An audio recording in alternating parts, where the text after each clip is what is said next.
নমস্কাৰ। আজি মই ৰাভা দিৱসৰ ওপৰত এটা ভাষণ বা বক্তৃতা লৈ আহিছোঁ। তোমালোকে ভিডিঅ'টো চাবা।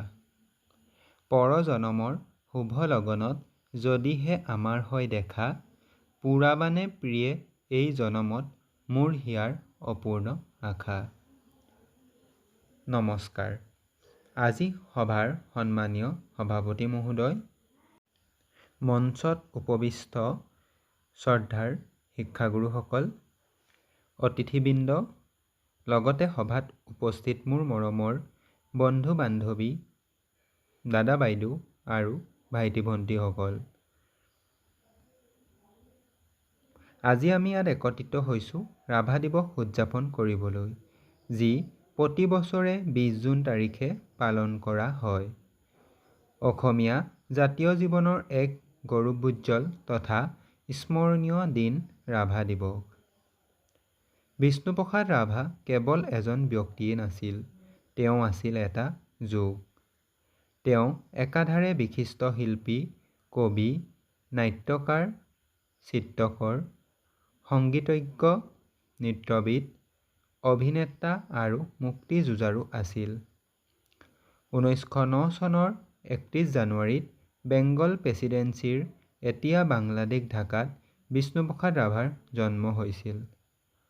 তেখেতৰ পিতৃৰ নাম গোপাল চন্দ্ৰ ৰাভা আৰু মাকৰ নাম আছিল গেথীবালা ৰাভা। বংগৰ বিখ্যাত সংগীতজ্ঞ উস্তাদ মোতি মিয়া, কালাচান্দ আৰু গহৰজান বিবিৰ পৰা বিষ্ণুপ্ৰসাদ ৰাভাই গীত, বাদ্য আৰু নৃত্যৰ শিক্ষা লাভ কৰিছিল। তেওঁৰ ৰচিত গীতসমূহক ৰাভা সংগীত বুলি কোৱা হয়।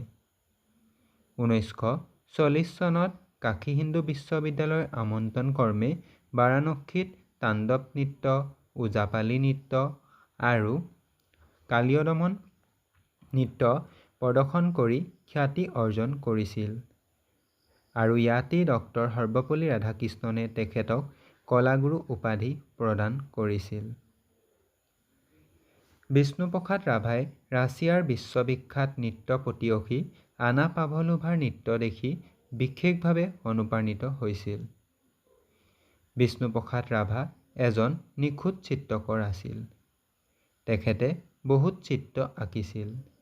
তাৰ ভিতৰত শ্ৰীমন্ত শংকৰদেৱৰ চিত্ৰ আৰু বাঁহী আলোচনীৰ বেটুপাতৰ বাবে অঁকা 7খলপীয়া সিংহাসনৰ ছবি উল্লেখযোগ্য।